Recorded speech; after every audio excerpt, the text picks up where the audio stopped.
आधी प्रपंच करावा नेटका, मग द्यावे परमार्थ विवेका.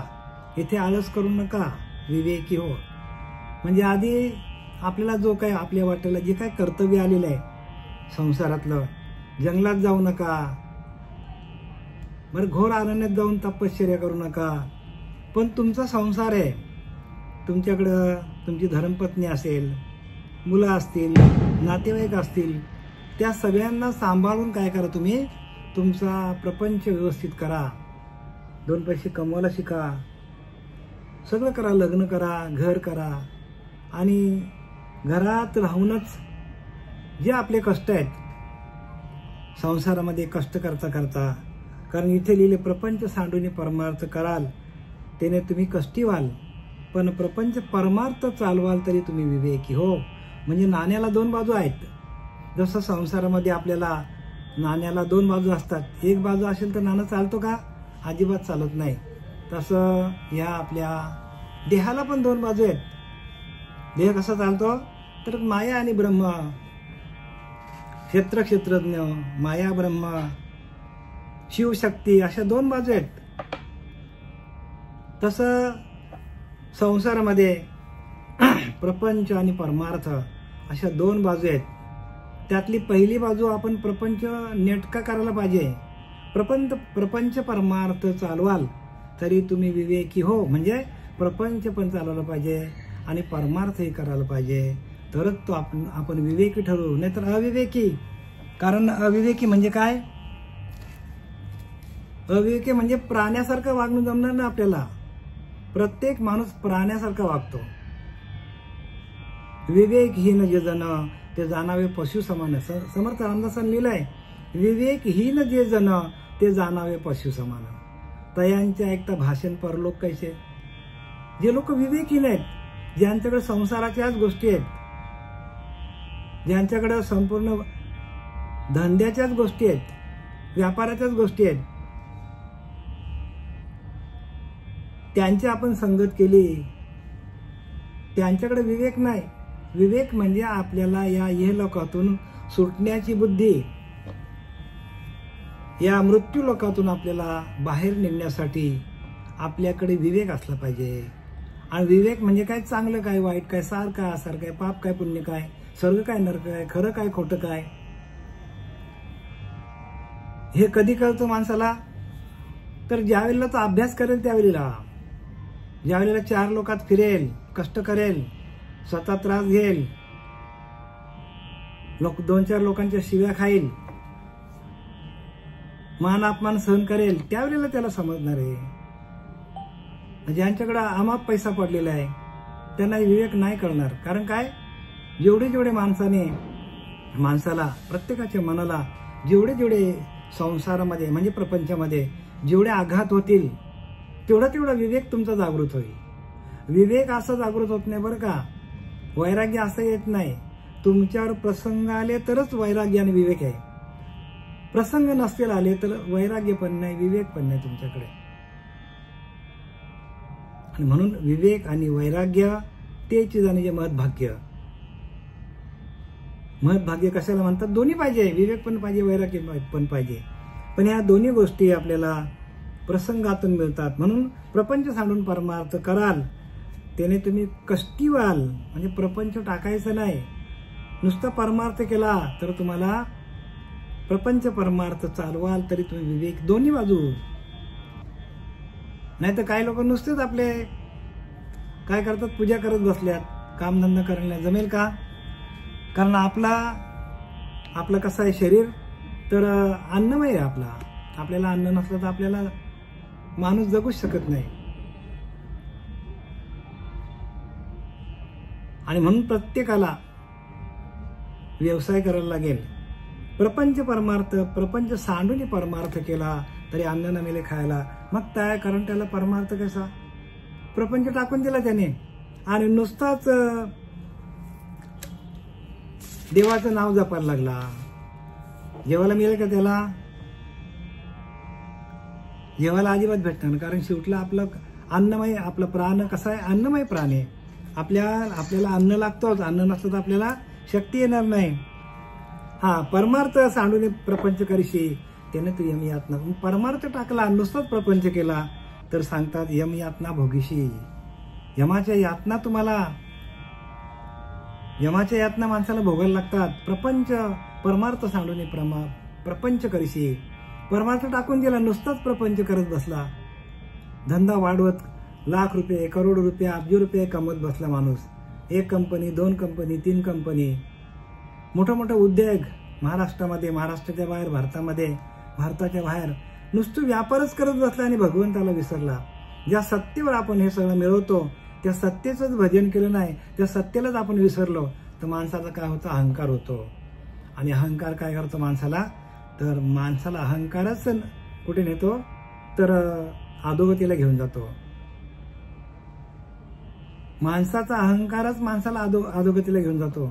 म्हणून परमार्थ सांडून प्रपंच करशी, त्याने तू यमयातना भोगीशी. परमार्थ करायचा म्हणजे देवपूजा करायचं टाकूनच दिला त्याने, भजन करायचं टाकूनच दिला आणि नुसता प्रपंचच वाढत बसले बस. आणि त्याच्याने काय तुम्हाला यमयातना भोगीशी. यमाच्या यातना माणसाला भोगायला लागतील. आणि ती परम कष्टीवशी यमयातना भोगिता. समर्थ सांगतात शेवटीला तुला खूप त्रास होईल. यमाच्या यातना भोगिता भोगिता तुला खूप त्रास होईल. म्हणून दोन्ही पण करायला सांगितले. प्रपंच परमार्थ चालवाल तरी तुम्ही विवेकी हो. म्हणजे आपला प्रपंचही चालवता यायला पाहिजे आणि परमार्थही परमार्थही करता यायला पाहिजे.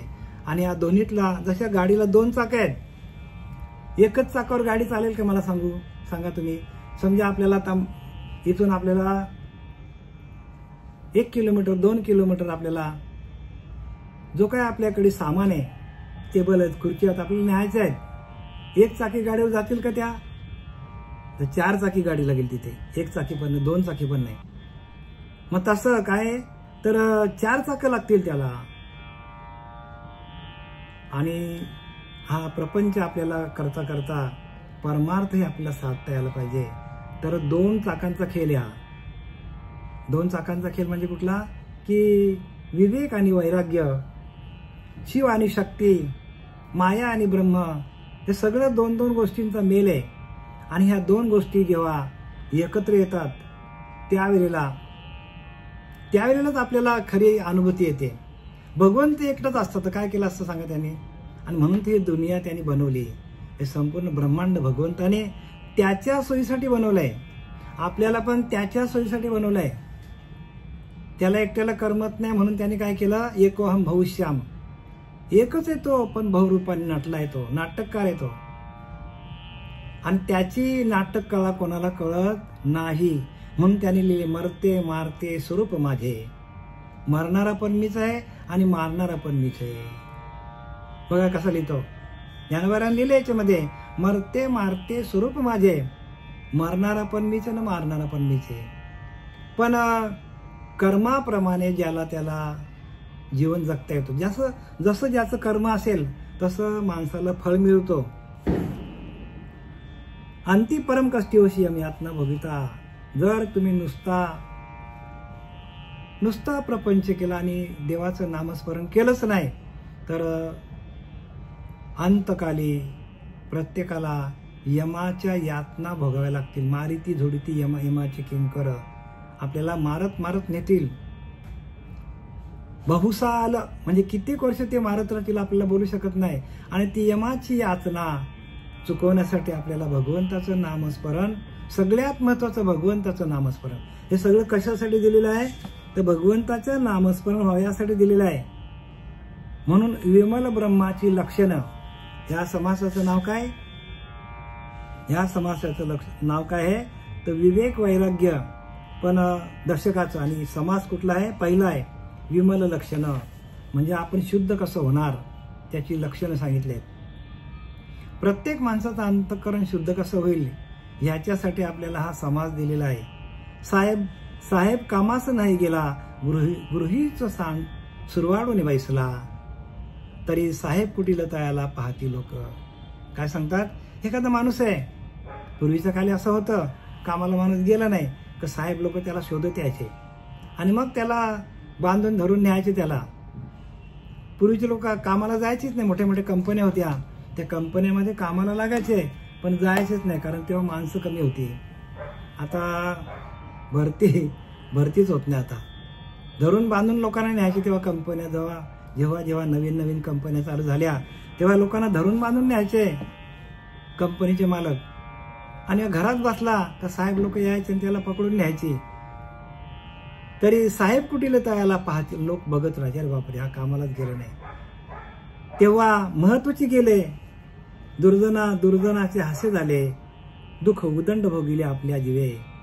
म्हणजे काय सांगतात तिथे, तसे झाले म्हणजे काय होतं, लोकांमध्ये आबरू जाते हो. कंपनीचा मालक आपल्याला शोधत आला आणि त्याने आपल्याला मारत नेला. जसं पोलीस स्टेशनचे पोलीस कसे येतात, एखाद्या गुंडाला मारत नेतात, तसं जर मारत नेला तर त्यांनी सांगितलं काय होतं, आबरू जाते माणसाची, म्हणजे इज्जत जाते. आणि दुर्जन लोक आपल्याला हसतात आणि त्यामुळे आपल्या जीवाला अतिशय क्लेश होतात. आपल्या जीवाला काय होतं, अतिशय क्लेश होतो. म्हणून पूर्वीचे लोक कामाला गेले नाही, त्यांना साहेब पकडून घेऊन जायचे. त्याला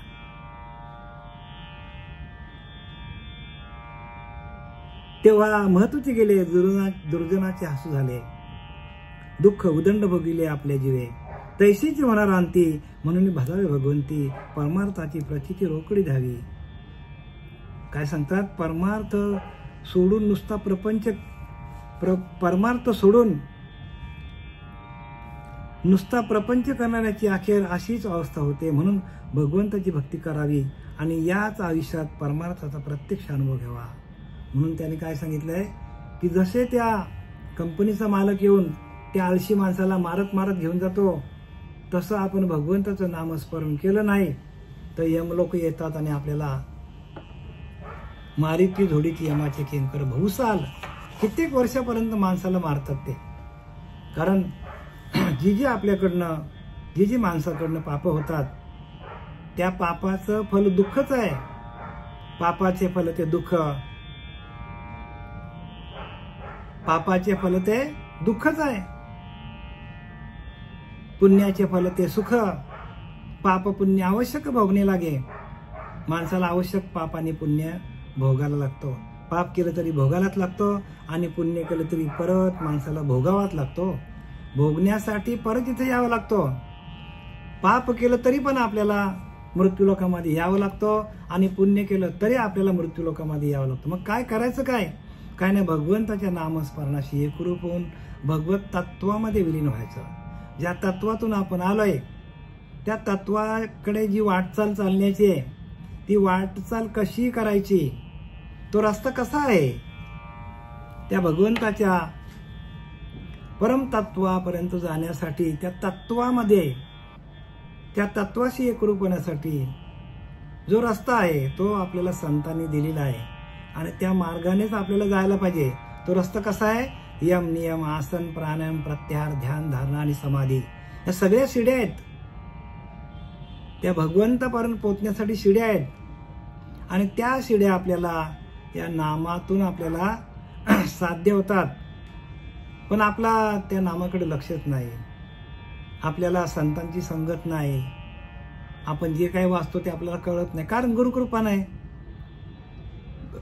गुरुकृपा झाल्याशिवाय, संतांची संगत धरल्याशिवाय, श्रवण भक्ती केली, बरं का, आपण साधना भरपूर केली आणि श्रवण भक्ती केलीच नाही तरी पण आपल्याला ते प्राप्त होणार नाही. का तर त्यांनी सांगितलं की नाम पण नंतर बाद आहे. आणि म्हणून सगळ्यात शेवटचा अभ्यास कोणता आहे, तर ज्ञान कैवल्य. स्थूल, सूक्ष्म, कारण, महाकारण आणि ज्ञान कैवल्य, म्हणजे कैवल्याचा पुतला प्रगटला भूतला,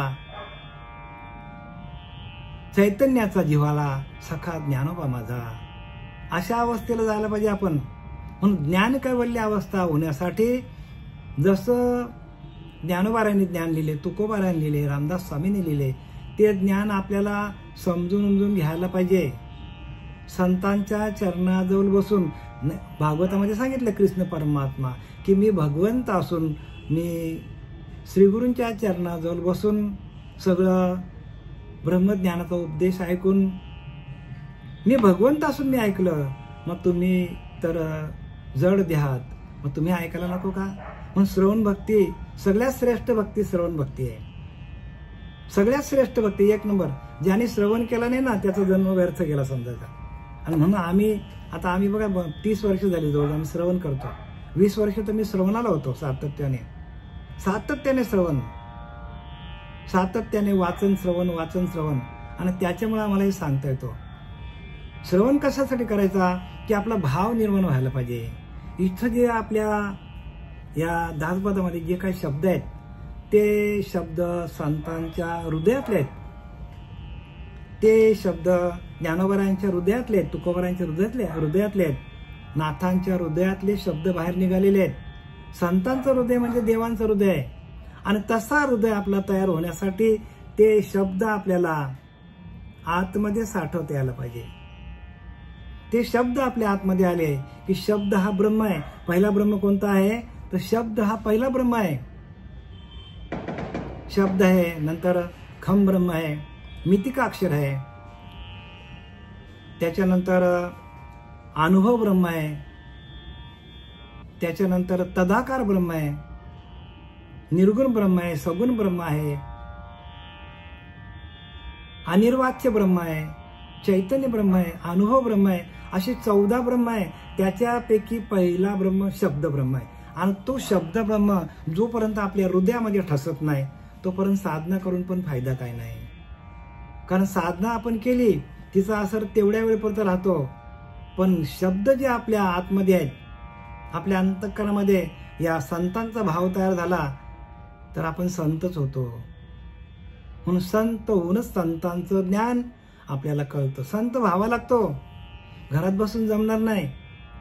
म्हणून त्यांनी लिहिले की आळस करू नका. ऐका,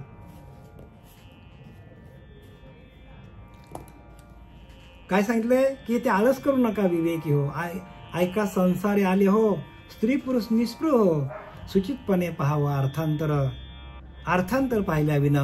उगाच करी जो श्रवण तो श्रोता नावे दगड पाषाण वेशे. रामदास स्वामी सांगतात अर्थ नीट बघा.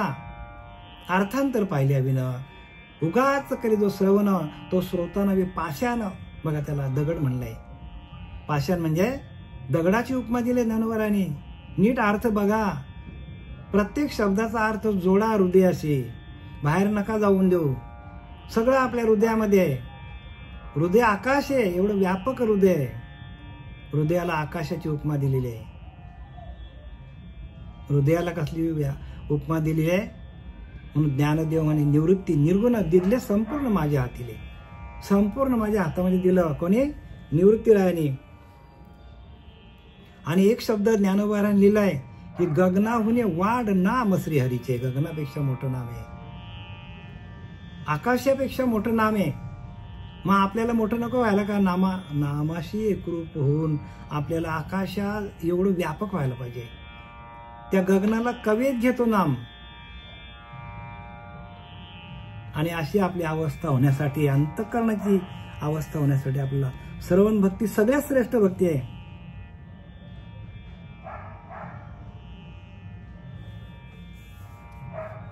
तैशीच होणार आणती म्हणून भजावाय भगवंती. भगवंताला भजा. कारण आपल्याला उदंड दुःख भोगिले आपल्या जीवे, नाही तर आपल्याला उदंड दुःख भोगावे लागतील. म्हणून आपण भगवंताचं भजन करायला पाहिजे. म्हणून लिहिले दया नाही श्रवण स्वार्थ, तेथे कैसा परमार्थ. मागे केले तितुके व्यर्थ श्रवणे विना.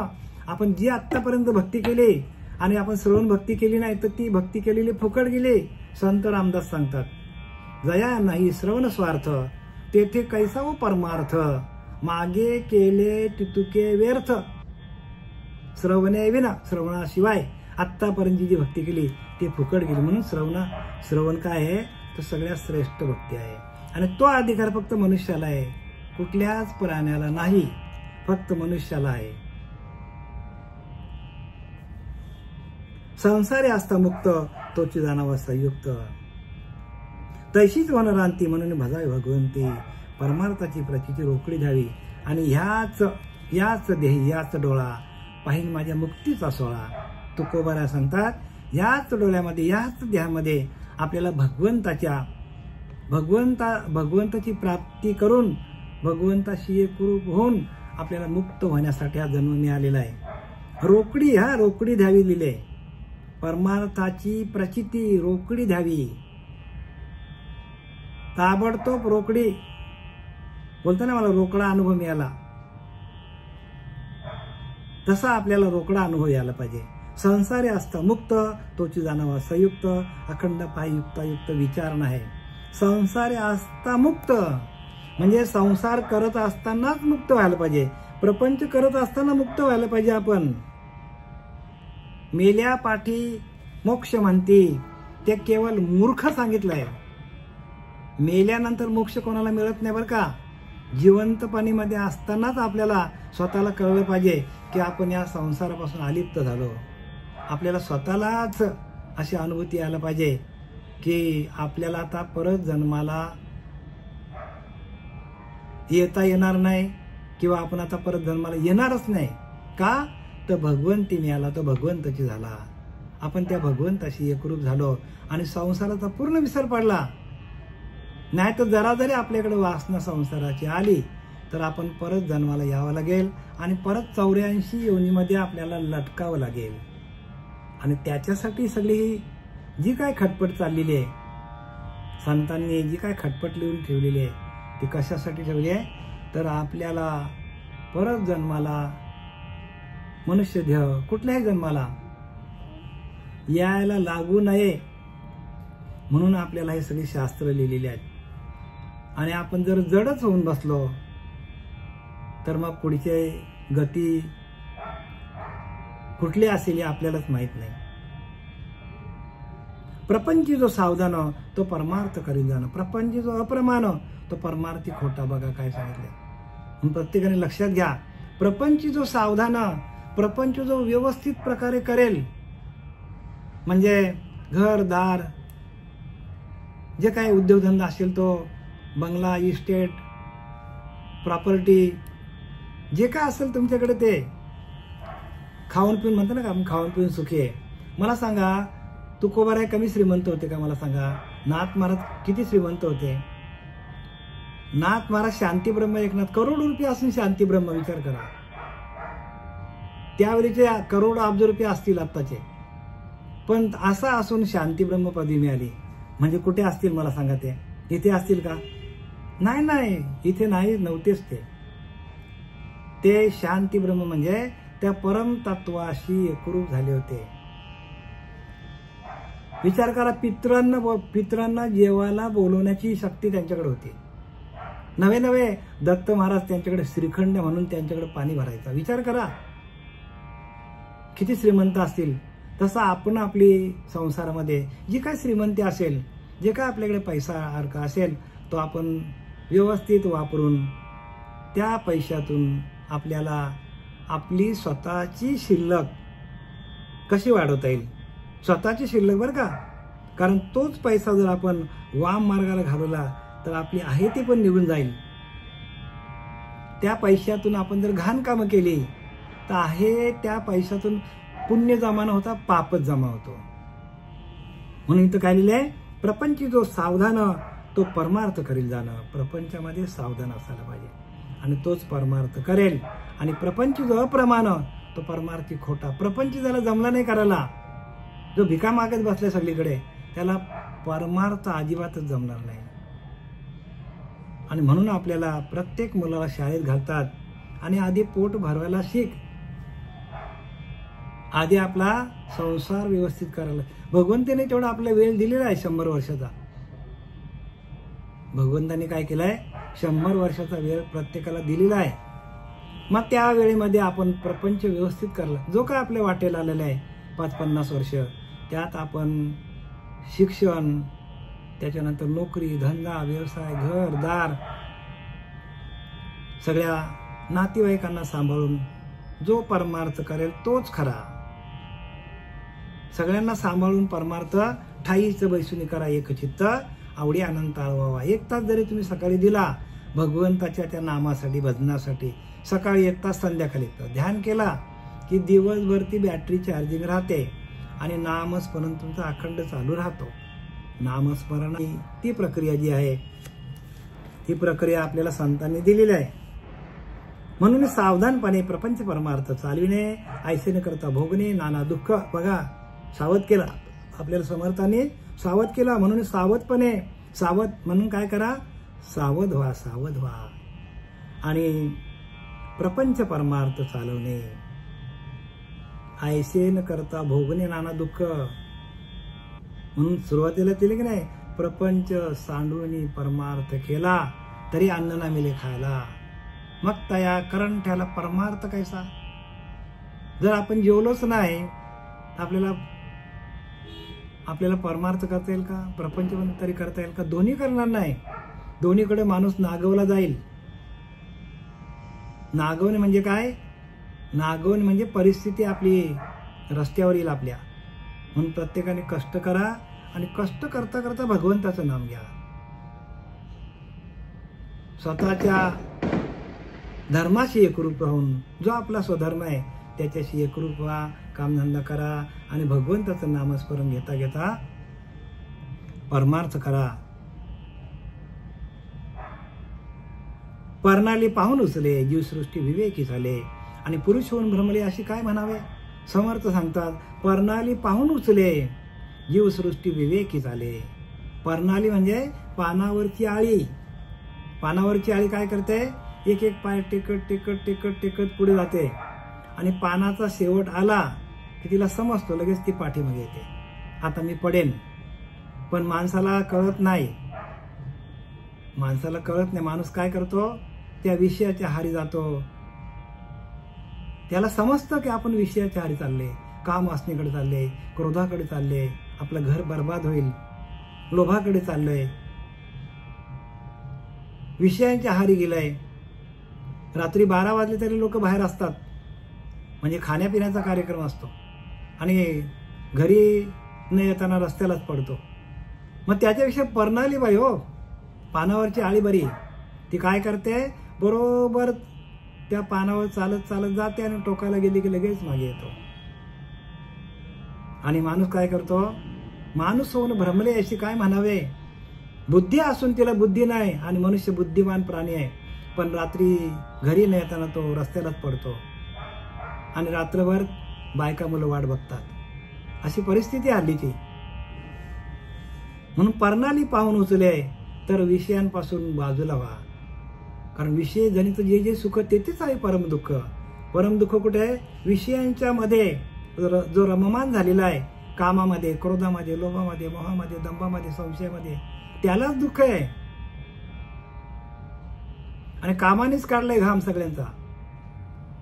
सगळ्यात डेंजर काय आहे, तर काम वासना माणसाची. ही वासनाच काय करते, म्हणून वासनाची समूळ खणून काढावी सांगितले ज्ञानोबा सांगतात. खणून फेकून द्यायला पाहिजे तिला. आणि ही वासना काय करते, माणसाला नको त्या दिशेला घेऊन जातो. क्रोध माणसाला बघा, एखाद्या माणसाला क्रोध झाला तर तो पटकन काय करतो, पूर्वीच्या काळामध्ये बघा भांडणं व्हायची, आता पण तसंच लगेच गोळीबार करतात, एकामेकाला गोळ्या मारतात, तलवारी चालवतात, एकामेकाला मारतात ठार. आता मारल्यानंतर त्या रागाच्या भरात त्यांनी मारला, आता नंतर गेला जेलमध्ये 52 पत्त्याची भाजी खायला. म्हणतो तेव्हा माझा कोणी हात पकडला असता तर बरा झाला असता. पण आता गेलं ना, हात पकडायला कोण आहे. म्हणून तुम्ही रागावरही कंट्रोल पाहिजे. प्रत्येक गोष्टीला आपल्याला काय पाहिजे, कंट्रोल पाहिजे. आणि जर आपण प्रत्येक विषयांवर आपण जर हे केलं, म्हणजे प्रत्येक विषय आपल्या व्यवस्थित हाताळला संसारातला, तर आपल्याला पुढे भगवंताची प्राप्ती आहे. म्हणून सबळ विषय त्यागणे, शुद्ध कार्य करून घेणे. सबळ विषय त्यागणे, जास्तीचे त्यागा, शुद्ध कार्य करून घ्या. म्हणजे आपल्या प्रपंचाला लागेल तेवढं घ्या. विषय त्यागाची लक्षणे त्याशी. विषय त्याग कसा करायचा त्याची लक्षणं सांगताना समर्थ रामदास सांगतात, सबळ विषय त्यागणे, शुद्ध कार्य करून घेणे. सबळ विषय जास्तचे त्यागा. जेवढं लागेल आपल्याला, जसं संसारामध्ये जेवढा आपल्या भाजीमध्ये जेवढा मीठ लागेल तेवढंच आपण घेतो. तेल किती लागेल तेवढंच टाकतो आपण. का आपण जास्त टाकतो का? मसाला किती लागेल 1 चमचा तेवढाच टाकतो का 10 चमचे टाकतो? तसं आपल्याला संसाराला लागणारे विषय घ्या जास्तीचे विषय सोडून द्या. म्हणून असावी दीर्घ सूचना, अखंड करावी चालना, पुढील होणारा अनुमान आणून सोडावे. म्हणून असावी दीर्घ सूचना. म्हणून प्रत्येकाला दीर्घ सूचना आहे. काय सांगतात? म्हणून काय? म्हणून माणसाला त्या अंगी विवेकाने विकसित झालेली दूरदृष्टी असावी बघा. म्हणून प्रत्येकाने विवेकातून वागा. प्रपंच परमार्थ चालवाल तरी तुम्ही विवेकी हो, असं सांगतात समर्थ रामदास. म्हणजे विवेकातून आपल्याला दोन्ही गोष्टी समजल्या पाहिजे. आणि भलतेच वागणे याला काय म्हणावे, नको तसं वागतात हो माणसं. म्हणून माणसाच्या अंगी विवेकाने विकसित झालेली दूरदृष्टी असावी. विवेकातून विकसित झालेली दूरदृष्टी असावी.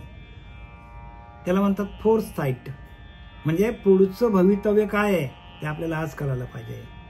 भवितव्यच नाही करायला आपल्याला. आणि माणूस सुखाने झोपायला लागला, आराम करायला लागला, तर त्याला प्रपंच पण होणार नाही आणि परमार्थही होणार नाही. भोवतालच्या परिस्थितीवर माणसाने सतत विचार करावा आणि विवेक शक्तीच्या जोरावर पुढे काय घडण्याचा संभव आहे याचा बरोबर तर्क करावा. काय लिहिलंय? म्हणून अखंड असावी दीर्घ सूचना, अखंड करावी चालना, पुढील होणार अनुमाना आणून सोडावे. पुढे काय होणार याचा माणसाने विचार करायला पाहिजे. प्रपंच करताना आपण खूप बारकाईने करतो. काही माणसं खूप खबरदार असतात प्रपंचामध्ये. आज आपण किती कमवले, उद्या आपण किती कमवायचे, किती कष्ट करायचे, हा उद्योग करायचा, तो उद्योग करायचा, तो उद्योग करायचा. अनेक प्रकारच्या माणसाच्या कल्पना असतात पैसा कमवण्यासाठी. पण परमार्थामध्ये आपलं नामस्मरण कसं वाढेल ह्याच्याकडे कुणाचंच लक्ष नसतो. कुणाचंच लक्ष नाही हो. भगवंताचं नामस्मरण सकाळी किती घेता येईल, दुपारी किती घेता येईल, रात्री किती प्रमाणात वाढेल आपलं.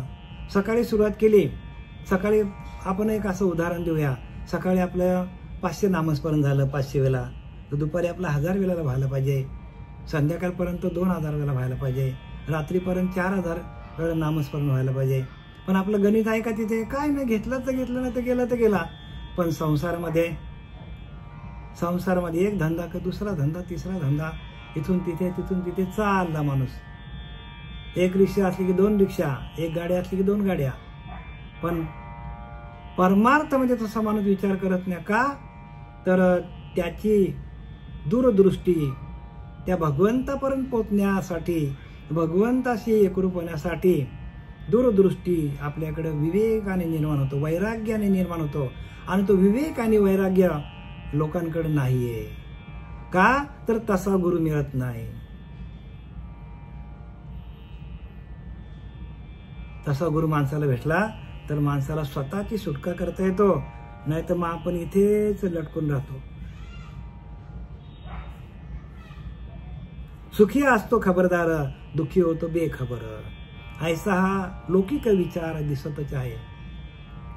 सुखी असतो खबरदार, जो पूर्व सूचनेनुसार वागतो तो सुखी असतो. बघा ना, एखादा शाळेतला पोरगा तो विचार करतो की आपल्याला फर्स्ट क्लास मिळाला पाहिजे. मग आपल्याला 9वीला आपल्याला जास्तीत जास्त 80, 90, 95, 99% मार्क मिळाले तर SSCला आपल्याला 100% मार्क मिळतील अशी अपेक्षा करून तो अभ्यास करतो. आणि मग आपल्याला SSCला आपण गेल्यानंतर पुढे आपल्याला जो काही शिक्षण घ्यायचं आहे, डॉक्टरचा, वकिलाचा, इंजिनियरचा, त्याच्यामध्ये पण अग्रगण्य असतो तो. म्हणजे सारखा काय करतो तो पुढे पुढे जाण्याचा प्रयत्न करतो. म्हणजे कसा सावधान असतो तो, खबरदार असतो.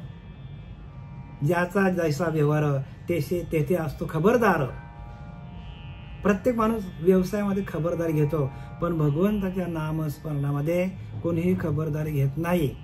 आपल्याकडे स्त्री वर्ग बराच आहे. महिला वर्ग काय करतो? सकाळी उठल्यावर त्यांचं काय असतं की चला बाबा हे बनवा, ते बनवा, स्वयंपाक बनवा, भांडी कुंडी घासा. पण ते भांडी कुंडी घासताना जनाबाईने नाही का नामस्मरण केलं? मग आपलं नामस्मरण का होत नाही? असं जनाबाईला आपण समोर आणली पाहिजे.